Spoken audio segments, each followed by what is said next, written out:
Anal fissure,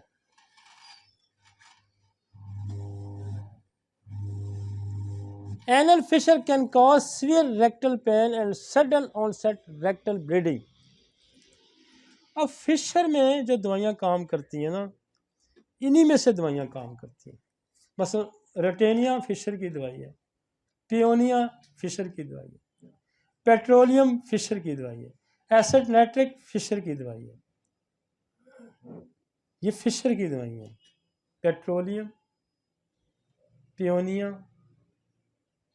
और रेटेनिया। और लेकिन जब ब्लीडिंग आ जाएगी तो अपने लेक्सिस को पहले फिशर पे भी देने है, और लेक्सिस फिशर को ठीक भी करेगी और ब्लीडिंग को रोक देगी, वगरना आपने फिर आगे निकलना है।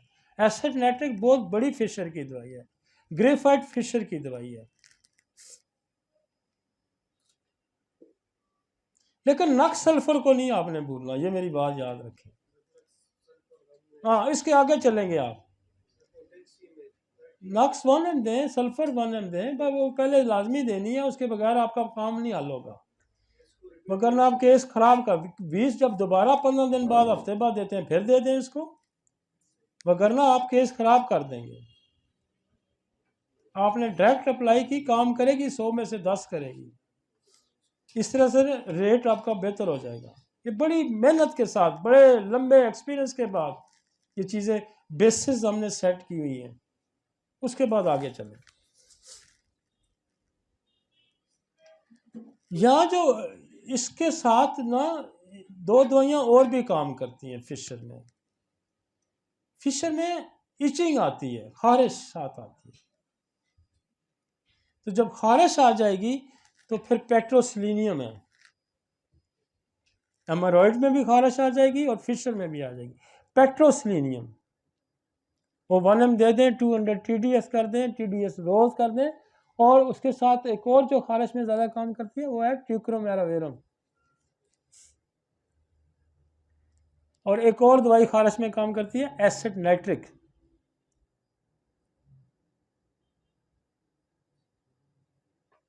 ठीक हो गया जी, आगे चलते हैं।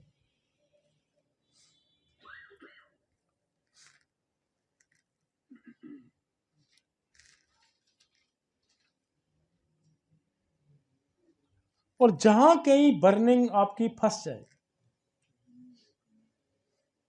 तो फिर एंथ्रेक्सिनम की एक डोज दे दें। जहां हेमोराइड ठीक होना रुक जाए तो कार्सिनोसम 200 की एक डोज दे दें। बहुत दफ़ा फंस भी जाता है ना बंदा, ये ना कहीं अगला कहानी नहीं दिखाई थी। हाँ, नहीं ना फंसता।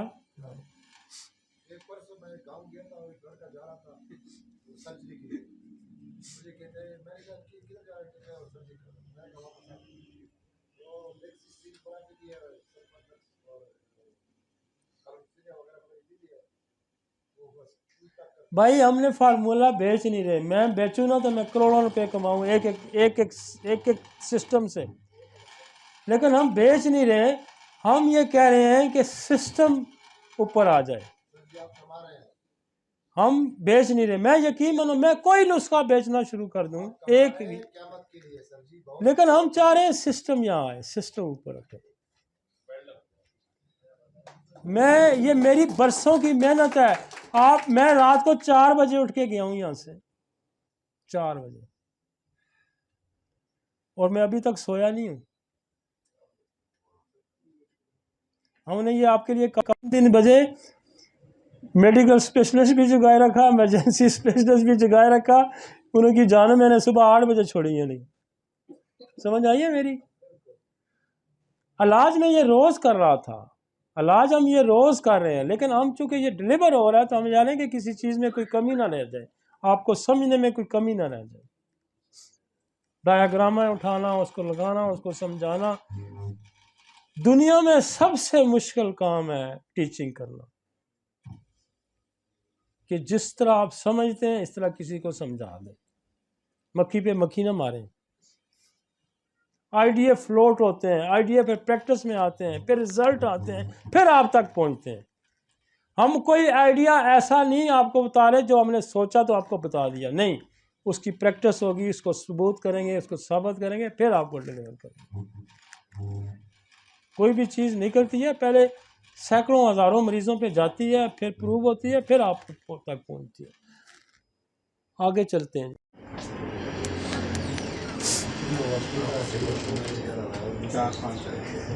हाँ जी, आगे आए जी, आए जी।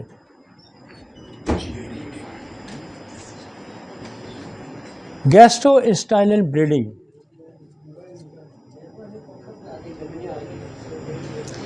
Gastrointestinal bleeding is divided into the upper and lower bleeding. Upper GI tract की ब्लीडिंग जो है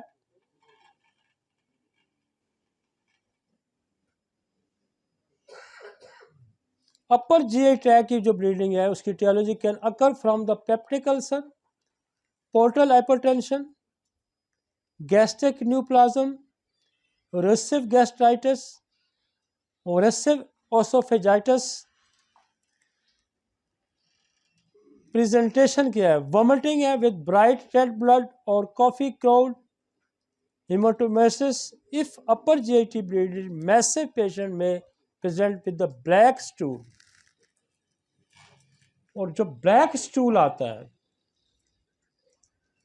तो ब्लैक स्टूल की आप रात को देंगे ना, रात को दवाई, तो सुबह ब्लैक स्टूल नहीं आएगा। और ये मेरी इतनी आजमूदा है कि कभी नहीं रहती, चाहे वो लिवर कैंसर है, चाहे वो जीआईटी का कैंसर है, लेप्टेंड्रा, लेप्टेंड्रा कभी ब्लैक स्टूल पे फेल नहीं होती।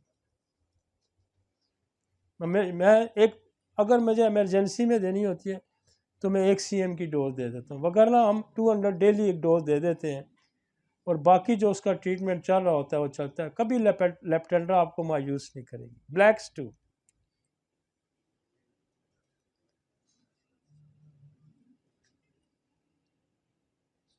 लेप्टेंड्रा, क्योंकि जब लोअर ट्रैक से ब्लीडिंग होगी तो वो ब्लड आपको स्टूल में नज़र आएगा या एक्स्ट्रा आएगा, लेकिन जब ऊपर से स्टोमक से आएगी, एसोफेगस से आएगा, और इवन स्मॉल इंटेस्टाइन से भी आएगा, तो वो स्टूल नीचे आके तो ब्लैक हो जाएगा। ब्लैक में आपकी आर्सेनिक भी है, ब्लैक में आपकी एमामेलस भी है, और भी दवाइयाँ हैं, फास्फोरस भी है, क्योंकि फास्फोरस पूरे जीआईटी ट्रैक की जो ब्लीडिंग है ना उसको रोकती है। क्रोटेलस पूरे जीआईटी ट्रैक की ब्लीडिंग को रोकती है। मतलब वो अपनी जगह बहुत अच्छा काम करती हैं, लेकिन लेप्टेंड्रा में इसलिए मैं बता रहा हूँ कि लेप्टेंड्रा बहुत अच्छा रिजल्ट देती है, आपको सुबह रिजल्ट आ जाएगा। फास्फोरस में भी होता है, एमामेलस में भी होता है, क्रोटेलस में भी। ठीक है जी, नेक्स्ट चलते हैं। अभी मैंने एक रखा हुआ सारा ब्लीडिंग वाली जगह और भी रखी हुई है, आगे चलते हैं जी।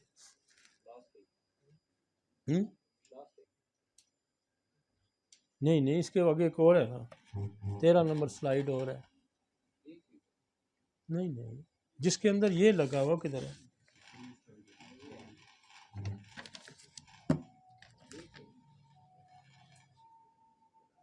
इसके आगे ले आए ना, हाँ ये ना, ये है ना, ये दिखाता हूँ ना मैं, यहाँ बहुत सारी चीज़ें हैं। ये देखें जी,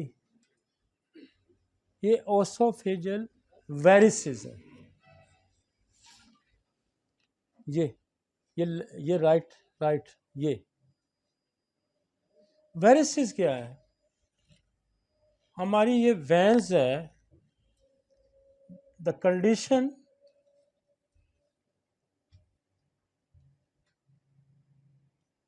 डायलेट, जब वेन डायलेट हो जाती है एंड स्वेलो हो जाती है तो वेंस को वेरिसेस कहेंगे, जैसे वेरिकोज हो जाती है। लोअर एक्सट्रीमिटीज में वेरिकोज, यहाँ ओसोफेगस में हम इसको वेरिसिस कहते हैं। वेरिसिस बेसिकली कंडीशन क्या है, यहाँ वैन जो थी उस वैन डायलेट होगी, फैल गई प्रेशर की वजह से, और या वो स्वेल होगी। अब ये वेरिसेस बनती क्यों है? हमारी वेरिसेस को पहले समझें, ये बनती क्यों है, फिर आपको सारी ज़िंदगी नहीं भूलेगा। वेरिसेस तब बनती हैं कि आपकी जो पोर्टल वैन है, पोर्टल वैन जब लिवर में जाती है,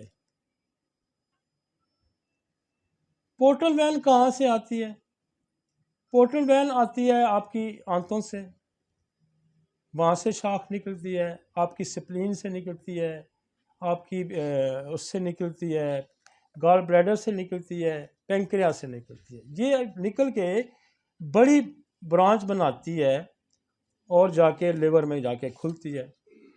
इसका काम ये है कि इसे 70% 75% ब्लड लेके जाती है लिवर में। दूसरा, लिवर में ब्लड आने का जो सोर्स है वो हेपेटिक आर्टरीज के जरिए आता है, वो 25% आता है। ये आंतों से मुख्तलिफ जगह से बहुत सारे जो आपके जो होता है उसको क्या खुराक है, ये बहुत सारी ऐसी चीज़ें हैं जो ये बाकी जगहों से लेके लिवर में जाके, अच्छा फिर आपने ड्रग्स जो ली, कोई दवाई आपने ली, तो आंतों से वो भी उठा के ये लेके जाता है ब्लड। उसको क्या करता है, एक तो काबिल अमल बनाता है लिवर, या फिर उसको डिटॉक्सिफाइड करता है। कुछ हमारे जो इंग्रेडिएंट्स हैं उसके डाइट के, वो वहाँ अब्जॉर्ब करता है लिवर और डिटॉक्सिफाइड करता है। ब्लड को ये इस काबिल बना के लिवर भेजता है हेपेटिक वैन के जरिए हार्ट में, ताकि कोई इन्फेक्शन को यहाँ मारने की कोशिश करता है लिवर। बहुत सारे यहाँ प्रोसेस होते हैं, ये पूरा ब्लड यहाँ प्रोसेस होता है? हाँ, मेटाबॉलिज्म यहाँ प्रोसेस होके फिर हेपेटिक वैन के जरिए जाता है, फिर वहाँ ऑक्सीजन जाके लंग से लेता है, फिर सर्कुलेशन में जाता है। तो सर्कुलेशन में जाने से पहले लिवर यहाँ इसकी सारी कांट चांट ये वो सारी करके, अब होता है क्या है, जब लिवर सुकड़ जाता है, सिरोसिस हो जाता है, तो ये तो पूरा पीछे से नाला आ रहा है ना, और आगे लिवर पहले बड़े साइज का था, अब उसके अंदर वो इतना था तो अब इतना हो गया, अब उसके अंदर जगह नहीं ब्लड फ्लो करने की, तो वो क्या करेगा, बैक प्रेशर मारेगा। जब बैक प्रेशर मारेगा तो ये ओसोफेगस की तरफ जितनी वेन्स है, ये वेन्स फिर प्रेशर की वजह से फैल जाएगी और उसके अंदर ब्लड बढ़ना शुरू हो जाएगा। ब्लड जब बढ़ना शुरू हो जाएगा तो ये ब्लीड करेगी। समझ आ गया मैकेनिज्म? तो ये पहले वेरिसेस, जब वेरिसेस ब्लीड करेगी तो ये समझ लें जब लिवर सिरोसिस का पेशेंट होगा।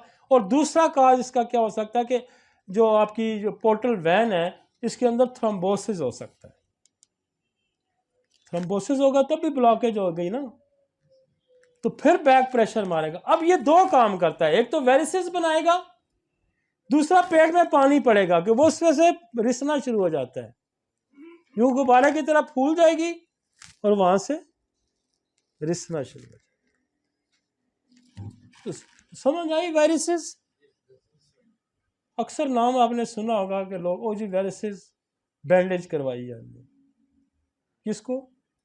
हेपेटाइटिस का मरीज होगा, लिवर सिरोसिस को, तो वो एलोपैथिक वाले क्या करते हैं, इसको एक बैंडेज मिलता है, वो इसके ऊपर इसको बैंडेज करके इसको बंद कर देते हैं और फिर कुछ हिस्सा दूसरे फिर कर जाता है, फिर उसको बैंडेज लगाते हैं। एक तो हमारे पास ये सोर्स है कि हम फौरी तौर पर फास्फोरस इसको रोकेगी ब्लीडिंग को, फौरी 1 mg की एक डोज दें, ये वेरिसेस की ब्लीडिंग को रोक देगी और क्रोटेलस इसको रोक देगी। हेमामेलस रोकेगी। हेमामेलस की ब्लीडिंग किसकी होगी? वेनस ब्लीडिंग होगी, ये याद। हेमामेलस की ब्लीडिंग कौन सी होगी? वीनस ब्लीडिंग होगी। लेक्सिस की ब्लीडिंग वीनस भी है और आर्टरी की भी ब्लीडिंग है, ये याद रखें। आपने क्या करना है, यहां ब्लीडिंग के लिए फास्फोरस देंगे, क्रोटेलस देंगे, हेमामेलस देंगे, ये ब्लीडिंग हमने यहां रोकनी है। लेकिन हमने काम क्या करना है, हमने लिवर पे काम करना है, हमने थ्रोम्बोसिस पे काम करना है। आगे ना समझ? इसको तो हमने फिर कल ब्लीड करेगी, प्रेशर तो मौजूद है, प्रेशर तो मौजूद है ना। हमने लिवर सिरोसिस पे काम करना, ये फास्फोरस लिवर सिरोसिस पे भी काम करेगी, क्रोटैरिस लिवर सिरोसिस पे भी काम करेगी।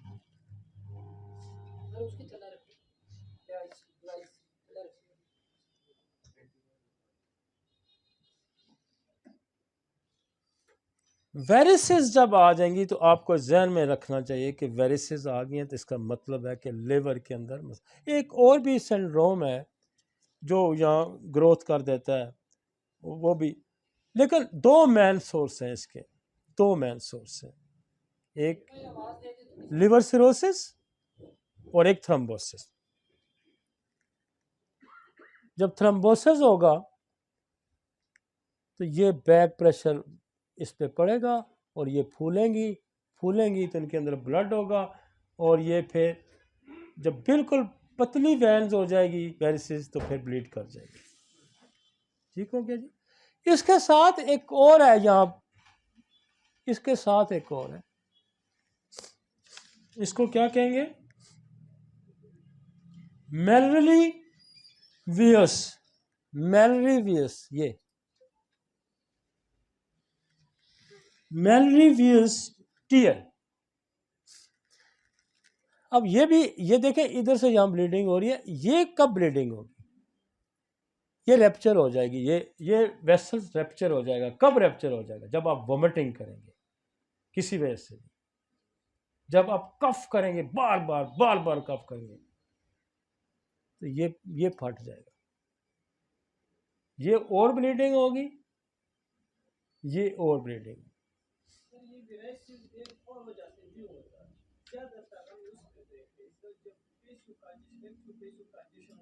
किसका होता है वो कम होता है, जिसमें हम मैन कॉजेज रिकमेंड किए हैं। एक है लिवर सिरोसिस, लिवर का सुकड़ जाना, और सेकंड का जो है वो थ्रोम्बोसिस है, क्लॉट का हो जाना। अर्निका आप क्लॉट पे दे सकते हैं, आप ओथ्रोप क्लॉट पे दे सकते हैं, आप क्लॉट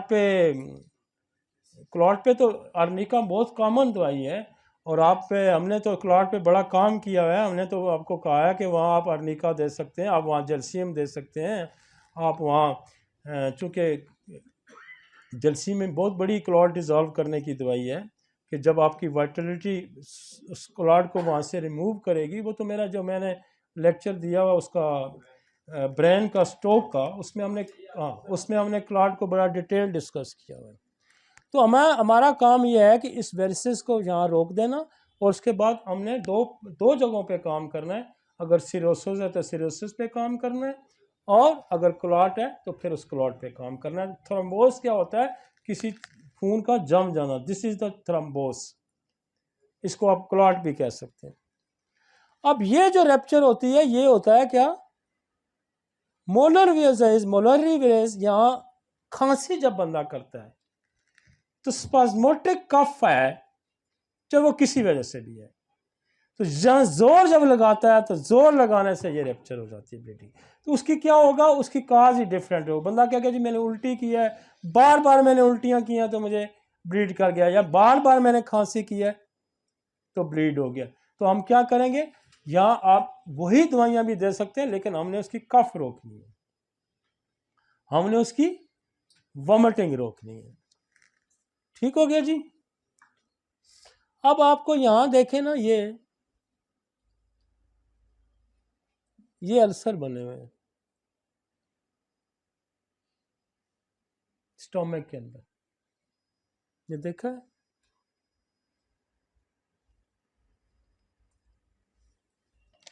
इसको कहते हैं गैस्ट्रिक अल्सर। ये गैस्ट्रिक अल्सर है, ये भी ब्लीड कर जाता है, ये गैस्ट्रिक अल्सर है, और ये हेमोरेजिक अल्सर है। एक अल्सर का और था, वो कहाँ छोड़ा आपने, वो अब स्लाइड खा गए, एक है एक स्लाइड, हाँ अल्सर, हाँ है स्लाइड एक और है, वो मैं ज़रा। और ये जब गैस्ट्राइटिस होता है अल्सर, तो ये फिर ये लेयर देखें हार्ड होके यूँ हो जाती है, और फिर ये यूँ हो जाती है जब अल्सर ज़ख्म बनता है, देखें ना, ये है हमारे पास स्लाइड में रखा हुआ मैंने, ये आ गया। ये नॉर्मल है स्टमक, ये इन्फ्लेम्ड है, ये नॉर्मल है। ये जो कोलुमिनर सेल की ये एपिथेलियल रेल बनी हुई है, ये नॉर्मल है। अब जब गैस्ट्राइटिस होगा तो ये देखें ये हार्ड हो जाएगी और फिर सीधी होगी ये, और ये इन्फ्लेमेट एरिया है। अब जब ज़ख़म हो जाएगा तो ये सारा उड़ के ये आ गया, ठीक हो गया जी। ये नहीं,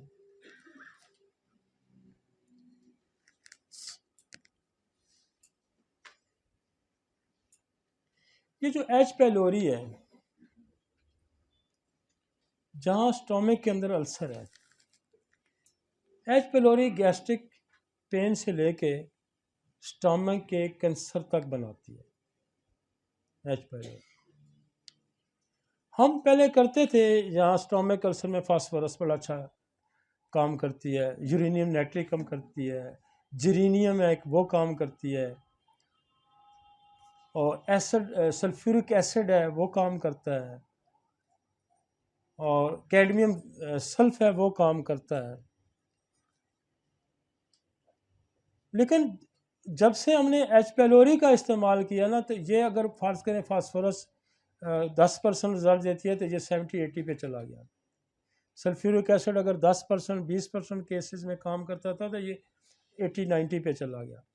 तो हमें नक्स के बाद एच पेलोरी का इस्तेमाल करके फिर आप इंडिकेटेड दवाई फास्फोरस दे देंगे, आप बिस्मिथ दे देंगे, ये सारी जो है ना पेप्टिक अल्सर की मेडिसिन हैं। और वापस स्लाइड पे आ जाए, ठीक है जी। लेकिन इसमें हमारे आज ये 5-6 साल 7 साल से पहले, ये 2016 की बात है, उसके बाद से जब से एच पेलोरी में BHMS कर रहे थे, हमने उसमें इसको पढ़ा, तो मैंने ये नसोड़ वहाँ से UK से मंगाया और हमने इसका इस्तेमाल शुरू किया। हमने बेशुमार रिज़ल्ट इससे लिए स्टोमिक के। ये स्टोमिक का इतना खूबसूरत अच्छा नसोड़ हमें मिला है कि इसने बेशुमार केसेस ठीक किए। और आपका जो है ना जो cases as a intercurrent remedy के तौर पे हम, और ये बाद दफ़ा आपका जो है ना मैंने देखा है कि एच पेलोरी अगर टेस्ट में नहीं भी आ रहा तो चूंकि प्रूविंग इसकी क्या है ना कि आपका जो गैस्ट्रिक ट्रबल है उसको उड़ाता है ये उसके टिश्यूज़ को, तो ये वैसे भी वहाँ काम करती है, ये वैसे भी काम करती है। ये ज़रूरी नहीं है कि उसको एच पेलोरी पॉजिटिव भी हो, इसने वैसे भी काम करना। जैसे ज़रूरी नहीं है कि उसके अंदर आंतों की टीबी हो, हम बेसिलियम से वैसे भी काम लेते हैं ना, इसी तरह हम इससे भी काम लेते हैं। अब ये ड्यूडेनम है ये वाली, ठीक है जी, यहाँ भी अल्सर बना हुआ है, ये जगह देखा है ना। अब ये स्मॉल इंस्टेंट शुरू हो गई है,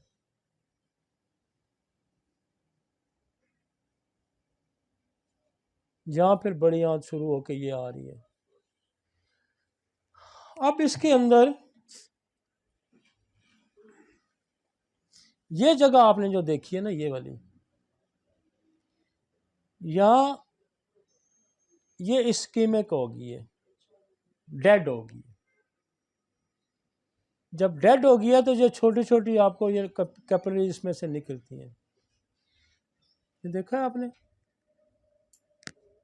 इसको कहते हैं इस्कीमिक बबल डिजीज़, वो डिजीज़ जो किसी एरिया को डेथ कर देती है।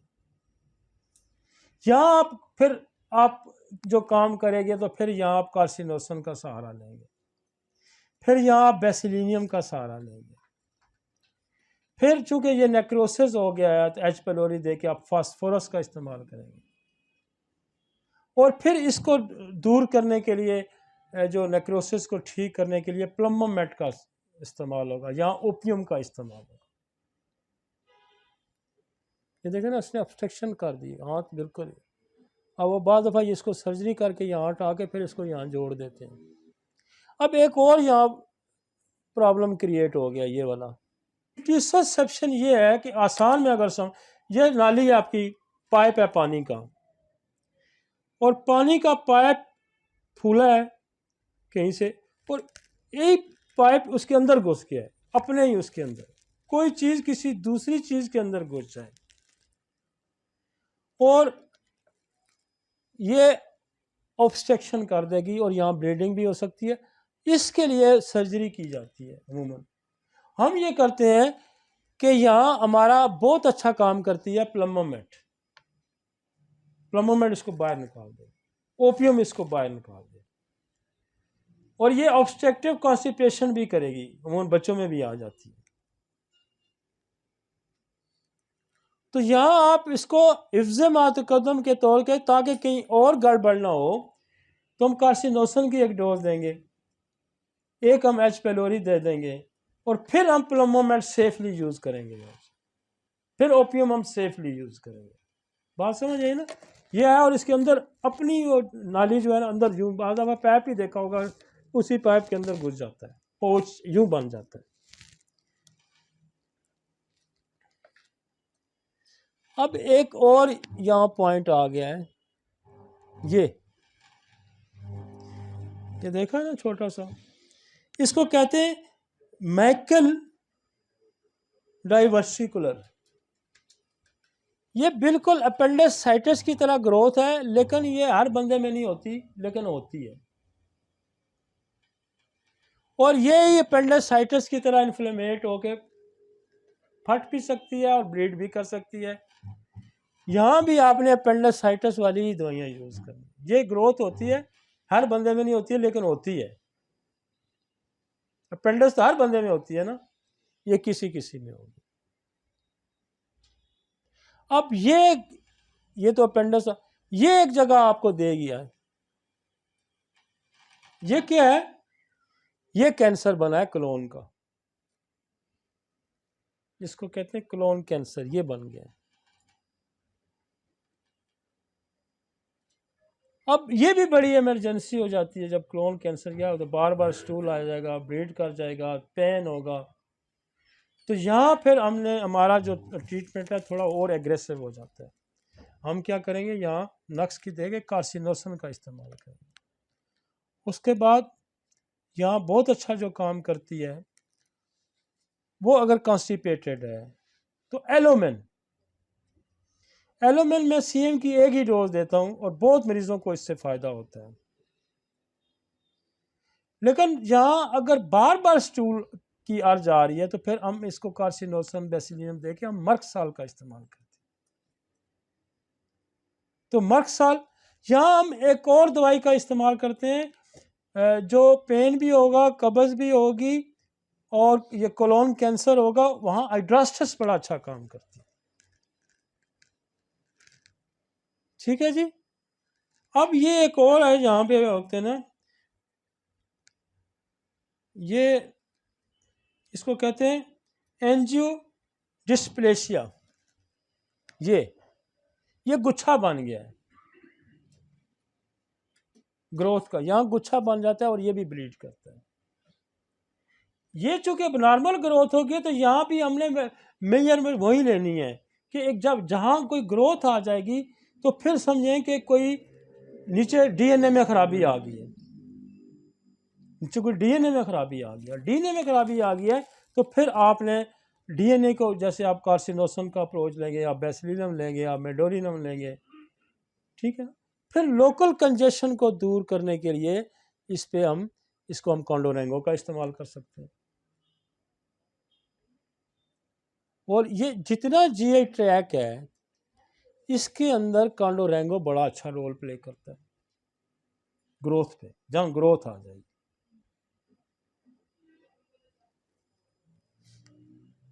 अब ये इसके साथ निकलते हैं, तो यहाँ आ गया हमारी ये बड़ी आंत। देखा ना, ये सारी अगर ये लाइन आपको नज़र आ रही है, तो क्या होगा, ये इसके अंदर इन्फ्लेमेशन आ गई, बड़ी आंत के अंदर सोजन आ गई।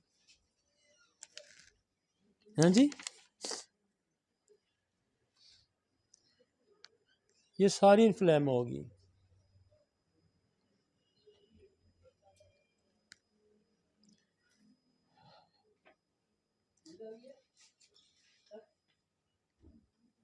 तो इसमें हम क्या करेंगे, इस सेल इन्फ्लेमेशन को रोकने के लिए हमें ये, चूँकि इन्फ्लेमेशन इसको आम हम नहीं समझेंगे, लिहाजा यहाँ हम कार्सिनोसन का इस्तेमाल करेंगे, यहाँ हम बेसिलिनम का भी इस्तेमाल करेंगे और यहाँ हम एच पेलोरी का भी इस्तेमाल करेंगे। और इस इन्फ्लेमेशन को फिर जो मेरे पास क्लिनिकल होता है कि हम यहाँ कोलोसिंथ का इस्तेमाल करते हैं, यहाँ पल्सटीला का इस्तेमाल करते हैं, यहाँ डायस्कोरिया का इस्तेमाल होता है। पखा क्यों चला देता है भाई, डायस्कोरिया का इस्तेमाल होता है।